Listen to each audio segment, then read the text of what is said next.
Apasionada del arte y la promoción de la cultura, Hilda Trujillo Soto es directora del Museo Frida Kahlo, uno de los 3 más visitados de la Ciudad de México, y del Museo Diego Rivera Anahuacalli. Hilda Trujillo Soto es licenciada en Relaciones Internacionales por la UNAM y máster en Ciencias Políticas por la Sorbona de París. Fue directora general de Cultura en la Delegación Coyoacán en México y ha ocupado distintas posiciones en la promoción cultural en instituciones públicas del país. Desde el 2003 es directora adjunta de los museos Diego Rivera Anahuacalli y Frida Kahlo, en los que ha impulsado importantes proyectos como la dirección del Festival Diego Rivera, la coordinación de la apertura de los archivos inéditos de la Casa Azul y la actualización museográfica del Museo Diego Rivera Anahuacalli.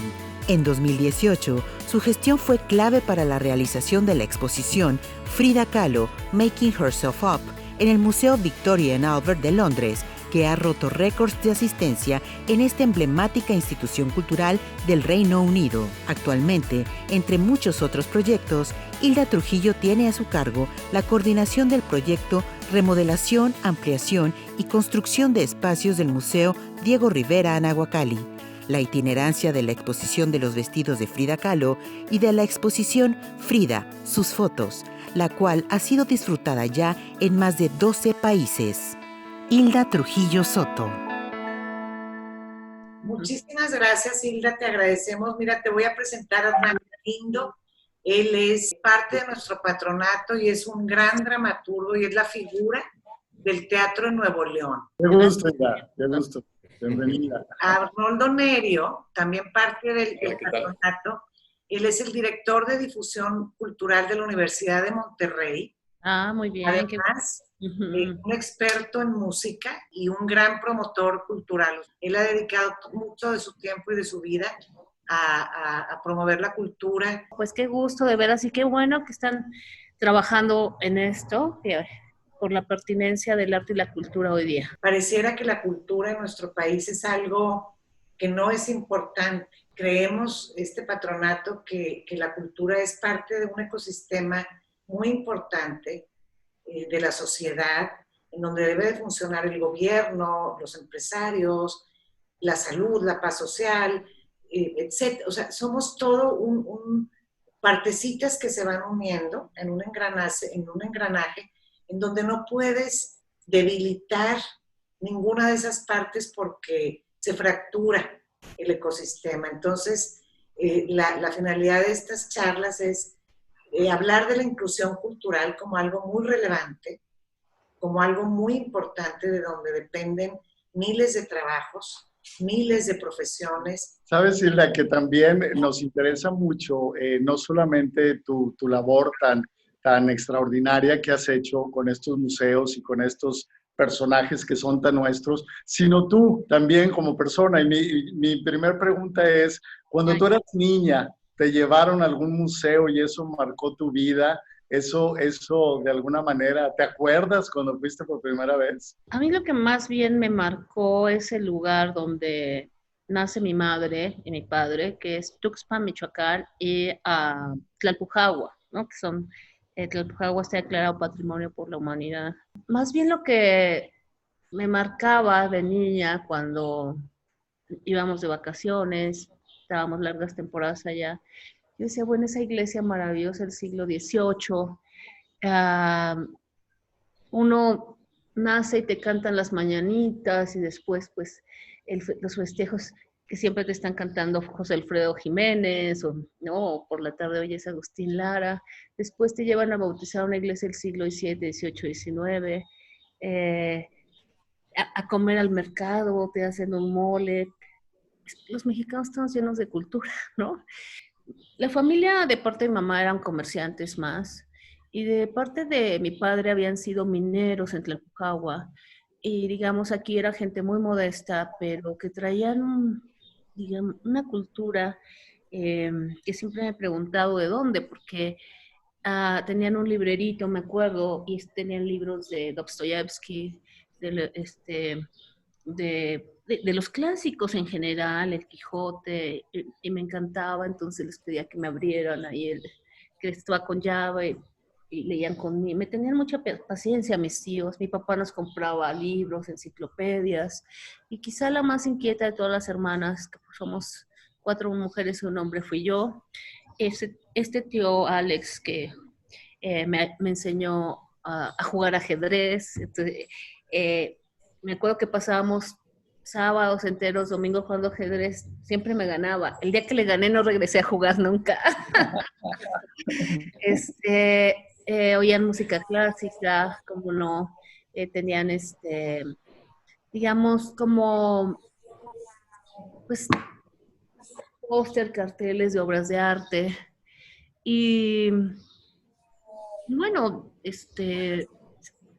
tuve la suerte también que otro tío mío de parte de mi mamá se fue a estudiar a Francia, viajó estudió en varias ciudades de Francia, entonces me enviaba a postales. Yo decía, un día yo quiero ir allá, quiero estar, y me hablaba de los museos, de las obras de arte. Y bueno, siempre fui súper inquieta, curiosa, rebelde. Yo me salí de mi casa a los 17 años y yo, pues dije, no, lo mío es ser una profesionista, estudiar, viajar. Yo decía, bueno, y para poder viajar, ¿qué voy a hacer? No, tengo 3 opciones. Bueno, al principio solo una, ¿no? Que era, ay, pues voy a ser aeromoza, ¿no? Y dije, muy bien, es un trabajo muy digno, por supuesto. Pero luego empecé, por estar en la prepa, a ver que había esta carrera de Relaciones Internacionales y me aceptaron en la UNAM, en la Nepacatlán, y estudié Relaciones Internacionales.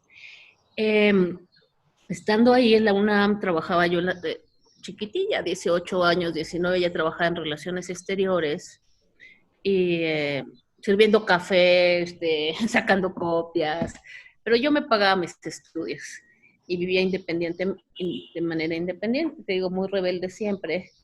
Y de repente, que a veces me acuerdo que querían que pues había que sacar un trabajo más tarde, y un día les digo, no, porque hay un concierto en la Olin Yolistli, no me voy a quedar, y se enojaron mucho, pero me fui a mi concierto. Como sí, como que siempre me ha llenado mucho por estos tíos, ¿no?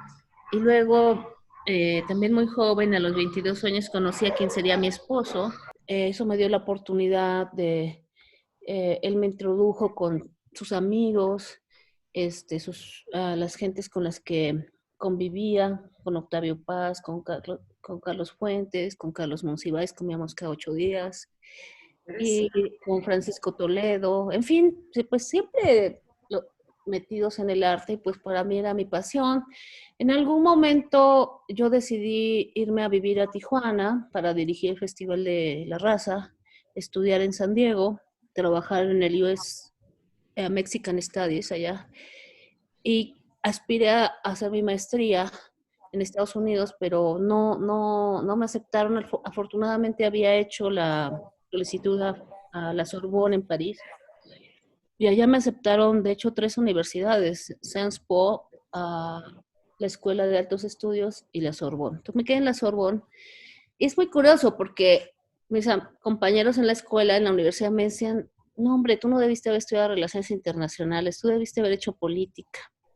Y siempre me llamó la atención estudiar por mi abuelo materno, que participó pues, con Lázaro Cárdenas en la política. Pero cuando estaba en París, me decían mis compañeros de la maestría, es que tú debiste haber estudiado arte, historia del arte, o lo que sea, porque me escapaba de las clases para irme a los museos. Entonces, bueno, como que he hecho de la promoción cultural, porque pues a muchos, diga, muy pocos, la naturaleza les da el don del arte, ¿no? A mí no me lo dio, lamentablemente, pero yo creo que los promotores culturales yo veo a la sociedad y al arte y la cultura, y en este pequeño encuentro somos los promotores que hacemos que la sociedad y la cultura se unan, ¿no? Y esa es la labor del promotor cultural. Qué bonito oír que los estudios los vas llevando y llegas a la Sorbona, y es donde te abre la mente y sube el nivel de expectativas de lo que debe de ser una institución cultural, sin duda, ¿no? El nivel de las exposiciones, etcétera, etcétera. una persona me platicó de la exposición que hiciste de Frida en Londres, en el Victoria and Albert Museum. Qué museografía, qué barbaridad. Vi fotos, no tuve yo la oportunidad de estar ahí. Si nos quieres platicar esa experiencia, ¿cómo te sentiste como mexicana llevando ese legado bellísimo a un país como Londres? Esa fue una exposición importante, pero tenemos varias. O sea, también está la exposición de fotografías de Frida, que es maravillosa porque es la historia de México a través de Diego y Frida. Puedes entender el México del siglo XX, los personajes como Trotsky, Bretón. Esa exposición es muy bonita, que ha viajado a muchos países. Estuvo en Chihuahua el año antepasado. Por cierto, no estaba en Monterrey. Vale mucho la pena. Próximamente se va a ir en algún momento, ¿verdad? Se va a Checoslovaquia. Luego participamos en esta exposición tan importante en el Whitney Museum, donde se reconoce la aportación de los artistas mexicanos al arte norteamericano, y de los vestidos, que es muy linda la de Londres, pero aquí en la Casa Azul en México, tienen su casa aquí a unas cuadras del museo, está la museografía original que hicimos con una coproducción con Londres y una escuela de Londres, de Fashion School de Londres y México, con mexicanos. A mí me gusta más esta museografía que la de Victoria Albert, y siempre lo he dicho, ¿eh? Entonces ahí tienen que verla. Y aparte, en el Anahuacalli hemos hecho exposiciones muy importantes, como aquella que narra la destrucción del mural de Diego Rivera en el Rockefeller, y que esa exposición estuvo en Washington. Entonces, y que ahora vamos a revivir para presentarla en varias ciudades importantes en Estados Unidos. De hecho, esa información de esa exposición nutrió la exposición de Whitney. Pues mira, ¿qué te puedo decir cuando llegamos a Londres? Es que Londres, cuando hicimos la primera exposición en México, Anglo-Mexican Foundation nos apoyaron económicamente con la condición de que el primer país donde salía la exposición fuera Londres. Y entonces dijimos, órale, tienen la mano, ¿no? Eso hacemos mucho para que nos apoyen otros países, de hacer exposiciones en alianza con a sus instituciones de otros países, pero nos piden primero siempre inauguramos en México y luego en ese país, ¿no? Ahorita traemos 2 exposiciones en mente, que no les puedo decir los títulos porque va a ser una sorpresa, que con 2 gobiernos distintos, uno en Noruega y otro en Suiza, que es eso, hacer exposiciones en México y luego llevarlas allá. Entonces, pues la verdad, nos sentimos súper con mi equipo y yo, porque tengo un equipo muy trabajador, muy entregado. Siempre digo que vamos como Nemo, todos a la misma dirección para lograr. Pues la verdad, fueron tan cuidadosos de la cultura, tan respetuosos. Nos decían, ¿te gusta este color? No a mí, a los museógrafos, y luego me preguntaban, y esto, y decían, oiga, ¿no les gustaría que trabajáramos juntos en los laboratorios, analizando los corsets de Frida? No, sí, pero fue una experiencia tan enriquecedora y nos consintieron tanto, era un respeto, que después en otra sede donde lo presentamos en Brooklyn no fue así, no entendieron México, a mí esa exposición no me gustó. Y siempre ahora con los que quieren llevar en Holanda, que quieren llevar exposiciones, les digo, a ver, sí, se hacen las cosas, pero siempre y cuando se consulten a los expertos mexicanos, porque el tema en el extranjero es que no entienden la cultura de México, entonces me ponen cosas muy cursis, no entienden, no, es horrible. Entonces, por ejemplo, Victoria Albert, el libro primero me habían mandado unos fotógrafos ingleses y editores ingleses. Les dije, esto no es México, es muy cursi. A ver, permítanme hacerles una propuesta. Y les mandamos a 3 artistas, fotógrafos, y ganó uno, Javier Hinojosa, gran fotógrafo. Y les propusimos 3 editores. Y la editora que ganó es una mujer, Daniela Rocha. Es un libro hecho por mexicanos y que fue el libro que se vendió en Victoria Albert y que se agotó, o sea, se agotó a los 3 meses 50,000 ejemplares, ya va por la siguiente edición, pero es hacer como decir, a ver, somos profesionales, nos vamos a respetar, pero sobre todo no interpreten lo que es México, sino no lo viven. Tienen que estar nuestros artistas y expertos mexicanos. Y la verdad que han sido súper respetuosos de eso porque justo quieren la esencia y saben que si lo hacen con una interpretación, con un ojo de otra cultura, pues se va a hacer como fake, ¿no? Como lo hacen. Pierde la esencia, ¿no? Pierde la esencia de lo que Uh-huh. lleva esos nombres, ¿no? Y me siento muy contenta por haber hecho grandes amigos, por la experiencia que adquirió mi equipo y yo misma, por la relevancia mundial que tuvo, porque yo siempre pienso que, no pienso, es una realidad. A nivel internacional hay dos noticias que salen de México en todos los medios periódicos: la violencia, el narco o el arte y la cultura. Y el arte y la cultura, con Tamayo, Orozco, Siqueiros, nuestros artistas contemporáneos, danza, música, siempre estamos en primer nivel. Entonces, ¿a qué le vamos a apostar? Hay que apostarle a la cultura. Somos una potencia en arte y cultura y lo estamos demostrando. Hilda, hace rato nos comentabas acerca del rol, de tu opinión y visión, acerca del rol del promotor cultural como una especie de enlace entre el mundo del arte y el resto de la sociedad. Y eso implica seguramente muchos acuerdos entre diferentes actores de la sociedad. Entonces yo quería preguntarte cuáles han sido las alianzas más significativas o importantes en tu vida que has logrado en beneficio de la cultura. Pues ese es, o sea, como que hay las alianzas políticas, desde luego, como te decía, las alianzas internacionales o con embajadas o con países, eh, y las empresariales con medios de comunicación, y luego confiar en los artistas, la alianza con los artistas. Como ahorita Ofelia Medina, Julieta Gurrola para el aniversario de Frida, Horacio Franco, me dicen, sí, confiamos en uno en el otro. Esos son alianzas. Yo creo que hoy no podemos ir solos, hoy vamos en alianzas. Yo tengo justo con varios directores de museos que ahorita estamos trabajando juntos en Focus Group, haciendo alianzas para poder llevar mejores prácticas a los museos de todo el país, ¿no? Estoy con compañeros del Museo Sumaya, el Museo de la Tolerancia, trabajando muy padre.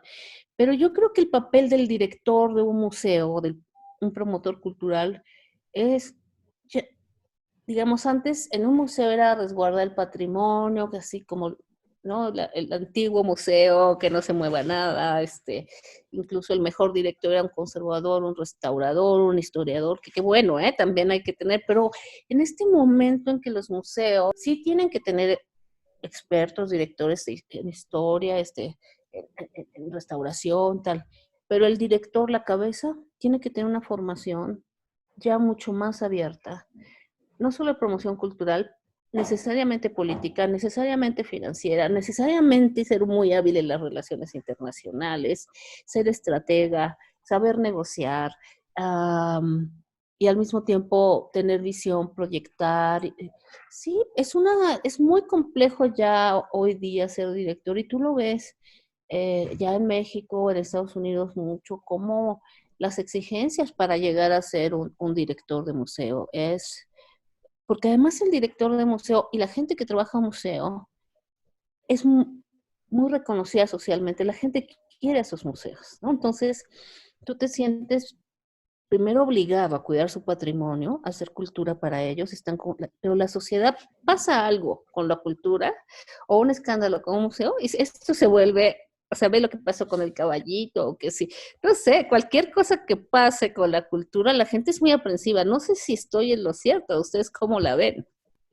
No, sí, totalmente, Hilda, el rol de un director de un museo es de diplomacia, de constante ver prácticas hacia afuera, mejorar, y esas son cosas que, fíjate, no necesariamente la gente ve y sabe, pero tienes que estar tecnológicamente preparadísimo, porque aparte todo lo disruptivo de las tecnologías que se enfrentan ahorita los artistas y los museos, pues requieren que tengas esa fluidez y esa mente, o sea, es bien complejo.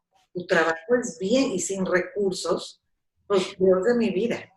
No, yo me puse a estudiar negocios, finanzas, sigo estudiando, tengo un coach de negocios, quiero seguir estudiando, o sea, nunca hay que dejar de estudiar, pero cuando era chica yo decía, digo, cuando estaba estudiando, decía, voy a entrar a relaciones, área de humanidades, porque odio las matemáticas y las finanzas, porque yo no quería, odiaba el comercio, porque pues, mi familia se dedicaba al comercio. Y ahora justo regreso a los orígenes y ahora estudio comercio, administración. Pero es indispensable para la promoción cultural, para el museo. Y eso, al revés, no te quita ningún mérito, te abre y aprende uno mucho. ¿Y qué crees? Que con el tiempo me di cuenta que sí era buena para las finanzas. Ah, yo también lo mismo.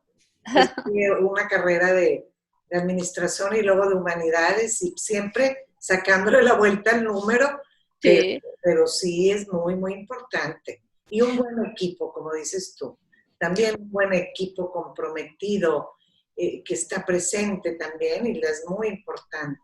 Los equipos se hacen, ¿eh? No, o sea, no es que llegan y ya saben, o sea, son muchos años, los tienes que formar, enviar a estudiar, o sea, dejarlos estudiar en México, en el extranjero, darles su tiempo, motivarlos, sobre todo sí impulsar mucho que viajen, que estudien, después muchas técnicas de integración, mucho hablar con ellos de hacia dónde vamos, discutir cuáles son las estrategias, cuáles son los planes, hacerlos con ellos, o sea, ya no es ay, porque dice el director, eso no existe, es cómo vamos juntos a construir ese museo. Y cuando los integras, cuando los haces parte, ahorita en la pandemia les pregunto, hicimos una sesión de catarsis, ¿cómo se sienten? Si no, con miedo, tengo miedo a perder mi empleo, pero cuando se empiezan a expresar contigo y te ven que los oyes y tal, y les dices, ahora lluvia de ideas, ¿cómo nos vamos a reconstruir? Como se reconstruía Frida, que siempre estaba en la cama en la operación, pero siempre en la fiesta también. Entonces, ¿cómo nos vamos a reconstruir? Y ya entonces juntos lluvia de ideas y empieza. No, no, un equipo, lograr un equipo son muchos años de inversión. Y yo creo que hoy por hoy, o sea, los conocimientos, la gente es la inversión, ¿eh? Entonces, y muchos en México todavía no se entiende, las potencias económicas sí lo han entendido, que apostar por el conocimiento, que la gente estudie, conozca, darles oportunidad, tal, pues, Microsoft o Apple tal, su mayor tesoro es la gente, lo que sabe, lo que te aportan. Y eso es lo que justo en eso, y eso me enseñó a haber estudiado en el IPAD, en negocios, etcétera, es a valorar ese potencial que tiene tu personal y cómo tú te comprometes con ellos y ellos contigo. Nos comprometemos mutuamente y compartimos la pasión por el arte y la cultura. El grado de complejidad del mundo, Hilda, ya requiere de otras, o sea, como dices tú, de sí estar preparados para reinventarte, para responder, por ejemplo, ante una crisis como la de ahorita, tienes que tener un equipo preparado para eso y que esté consciente de lo que está en juego y de los retos que enfrentan las instituciones. Si no, o sea, ya eso de voy a juntar a mis amigos a un consejo de administración, en mi opinión, ya se No, acabó. O sea, voy a juntar a no, los expertos para aventar el barco de manera correcta. Hilda, ¿cuál es tu visión ante lo que estamos viviendo y con toda tu experiencia? ¿Cómo, cómo ves a los museos de nuestro país, al resto de los museos en una panorámica? ¿Estamos en una situación positiva de transición? ¿Qué es lo que sientes tú al respecto? yo, digamos, no lo sé, pienso en hasta los años 80, el 92% más o menos de museos eran de gobierno.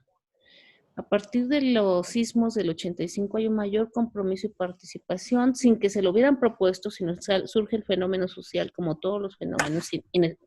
Se puede asociar, pero también se debe a muchas razones, ¿no? Históricas, sociales, políticas. Pero empiezan a surgir museos privados, no gubernamentales. Hoy en la Ciudad de México somos más de 30 museos de super nivel y los hay en toda la República.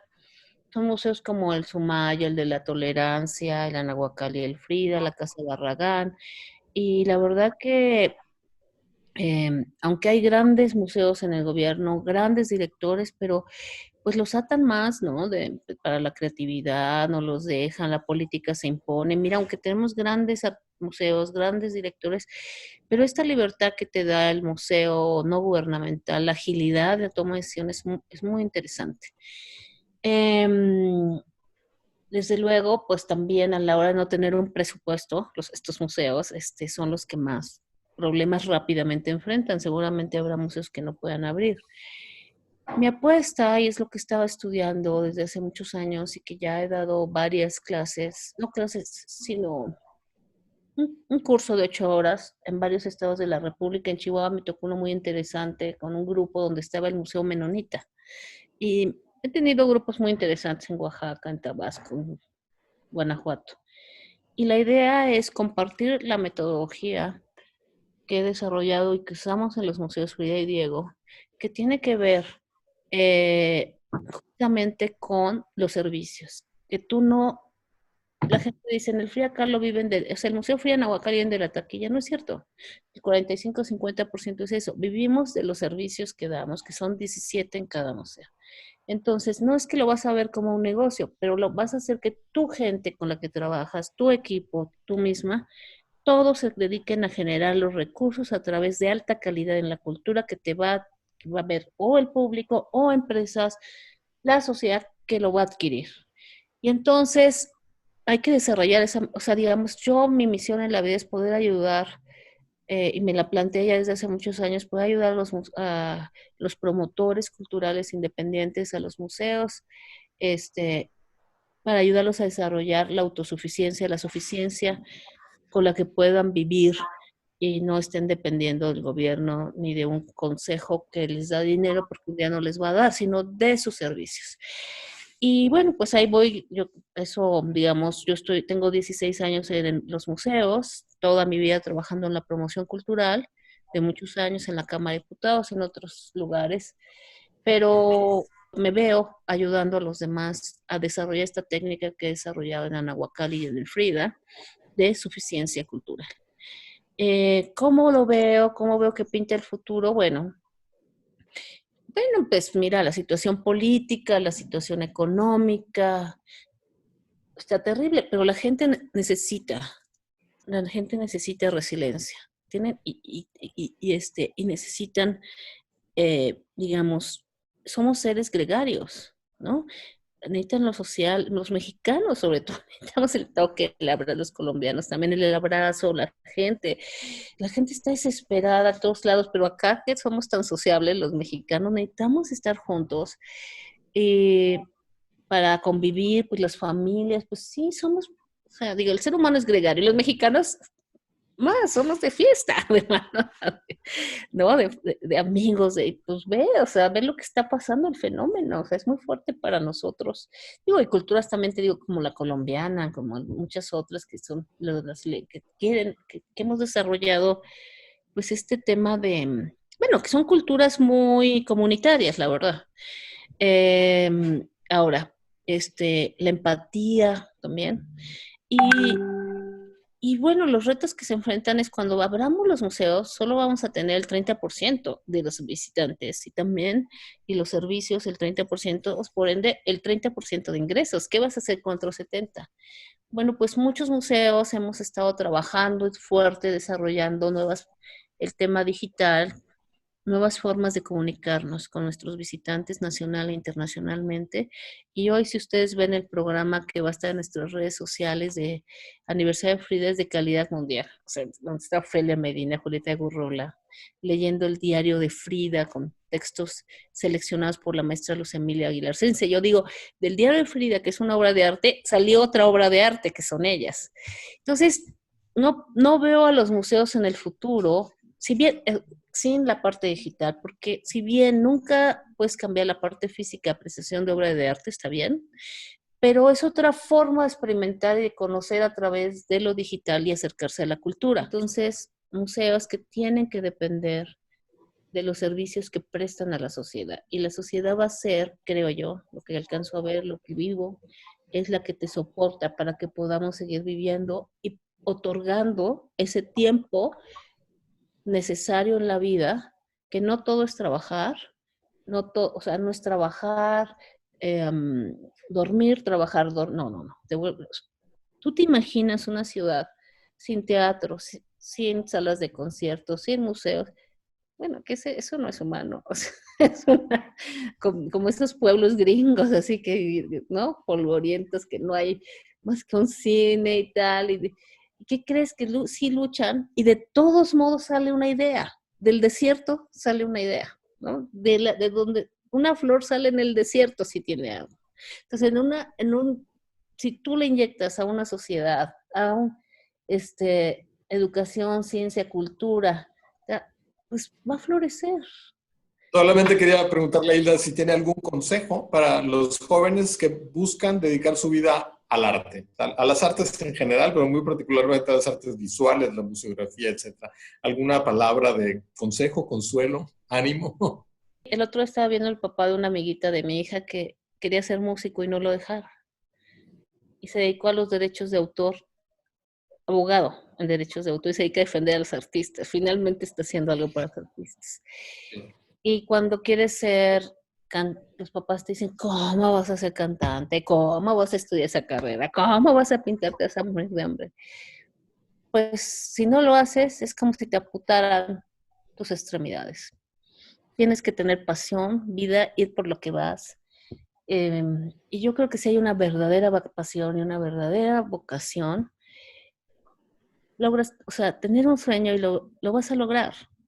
Y si te frustran tu carrera tus padres y la verdad la vida te puede frustrar tu carrera. Hay una película que acaba de ver muy bonita, muy linda, de un chico de Monterrey, ¿cómo se llama? Ya no estoy aquí. Y tan, tan padre, tan emotiva, de alguien que trae la sensibilidad de la música, de bailar, de cantar, y cómo la sociedad lo frustra, la frustra. Cuando la escena final se queda viendo desde la Loma a la ciudad de Monterrey, pues dice, mira, de todos modos, no me vencieron, de todos modos lo traigo en el corazón, ¿no? Entonces, me acuerdo como esta canción que se repite mucho, los caminos de la vida, ¿no? No son como yo pensaba, es difícil, es muy difícil, pero sí hay talento y hay vocación, pero hay que estudiar. Hay que viajar, hay que visitar museos, irte de mochila, ir a los museos. Yo me acuerdo también en un tiempo que no tenía dinero y que andaba de mochilera, pero me iba a los museos y un día perdí 50 pesos que tenía para comer y no me alcanzaba y me senté en la puerta de un museo y un vigilante me dijo, ¿qué está haciendo? Pues se me cayó mi dinero, ya no puedo entrar al museo, pásele por favor. Eso, bueno, no sabes cuánto te cambia la vida. Y no, yo creo que sí, sí. Mira, Toledo decía, y todo es un lugar común, todos los artistas dicen, sí el talento, y hay que tener talento, es el 10%, el resto es trabajo. Pues trabajar, estudiar, creer en lo que quieres, y la verdad que la vida te va poniendo, o sea, yo no sé qué sería del trabajo que he hecho y tal, sin tanta gente que me hubiera ayudado, sin tanta gente que me hubiera tendido la mano, me hubiera orientado y me hubiera dicho, o sea, yo soy lo que soy gracias a la gente que me ha ayudado.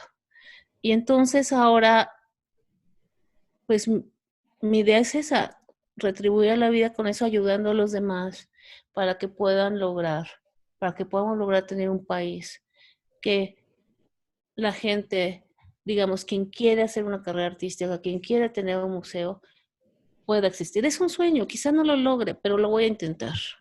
Hilda, yo quisiera preguntarte, definitivamente tú tienes el espíritu de tus espacios, de Frida, de Casa Azul, de Diego. ¿Qué te gustaría que sucediera próximamente con estos espacios? A dónde los quieres llevar? ¿A dónde quieres expander o trasladar? ¿Qué te gustaría?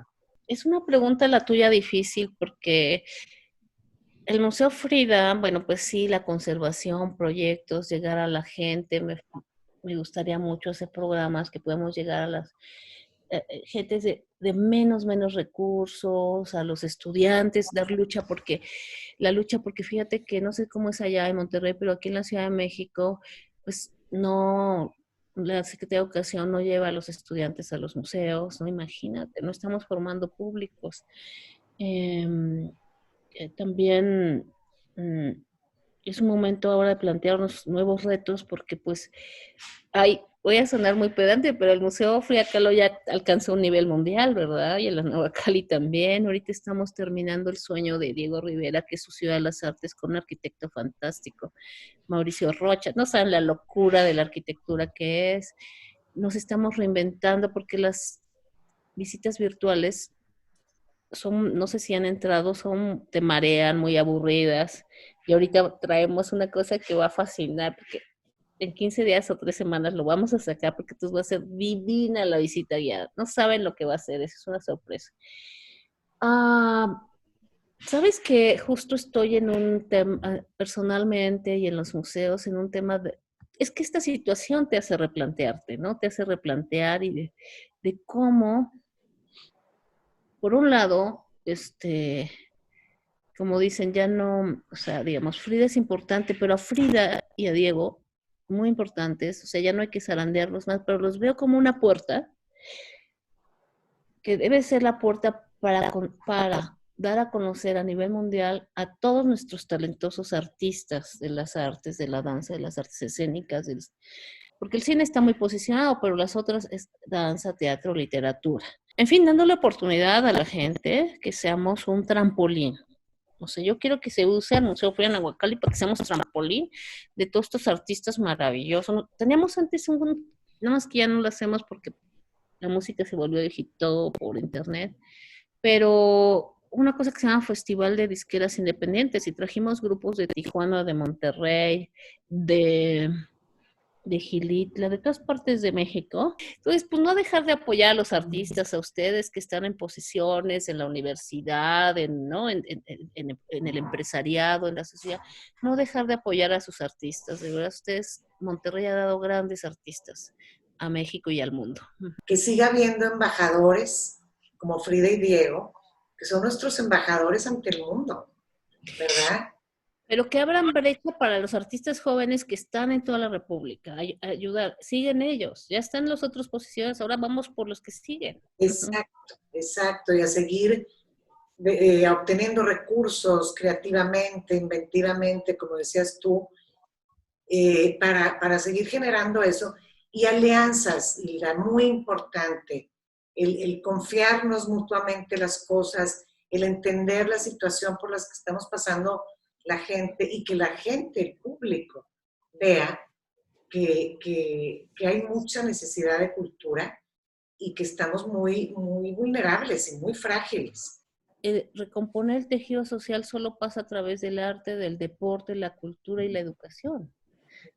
Rehacer nuestros parques, digamos, el arte, la cultura y la educación, la ciencia, lo que hacen es amalgamar a una sociedad.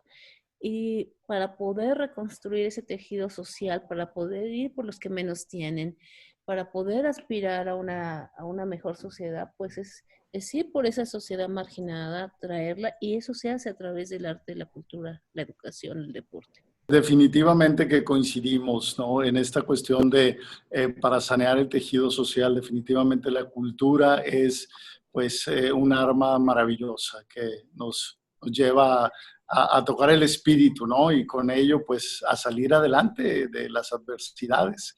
Esperemos que pronto esta exposición esté por acá, la exposición que nos mencionaba, Hilda. De las fotos de Frida es muy buena. Bueno, yo me acuerdo cuando estuve en Washington, unas colas para poder entrar, digo, daban la vuelta a las cuadras. Es muy buena exposición. Yo creo que esa es bastante factible. Ya vamos a empezar con las exposiciones digitales también. Es muy importante este tema para toda la sociedad y creo que en esta época que estamos viviendo es particularmente significativo. Entonces, pues yo creo que la invitación debe ir también a esto con los jóvenes, también que no sean artistas, pero que fomentar en ellos ese gusto por el consumo del arte. Por supuesto. No, y cuando ya quieran en este tema de la formación digital, justo en algunos directores di un curso aquí en la Ciudad de México hace poco, que tiene que ver mucho para fomentar en los colectivos culturales, los museos no gubernamentales, la autosuficiencia financiera, con mucho gusto. Compartirnos una reflexión final de este tema, de este importante tema de la inclusión de la cultura como algo respetable, importante, que necesitamos en seguir fomentando en nuestro México, el que este sea un tema relevante. Pues es que para mí Nuevo León, sobre todo Monterrey, es de los estados que más ha apostado por su cultura, que ojalá sigan aún en tiempos difíciles conservando su compañía de danza, sus museos maravillosos, que le sigan dando la importancia y cada vez más a fomentar, pues sí, sus museos, todas sus expresiones culturales, por supuesto. Y yo creo que, digamos, yo que tuve la oportunidad de vivir en Tijuana, de trabajar para el Festival de la Frontera, la cultura es lo que nos ha sostenido y es, a veces la damos por hecho en muchos estados, pero para mí en el norte, en la frontera, es como un escudo, de decir, estos somos nosotros, los veo como luchando más fuerte todavía. Entonces, pues, la verdad que felicitarlos porque este tipo de iniciativas, llegar a la sociedad, estas reflexiones es lo que hace falta hoy. Claro, solamente agradecerte, Hilda, que nos hayas compartido tus vivencias y tu amor por estos espacios y por la cultura de México. Y la verdad, gracias. Llevaremos nosotros a su vez tu mensaje pues a todos nuestros receptores, que sin duda va a ser altamente positivo. Muchas gracias. Me platican luego qué respuesta tuvo. Muchas gracias a ustedes. Gracias, Hilda. Un placer enorme. Gracias. Hasta luego. Adiós. Gracias.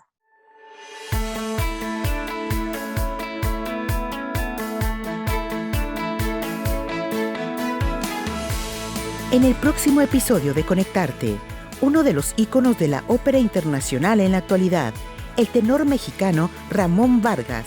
No te lo pierdas. Conectarte.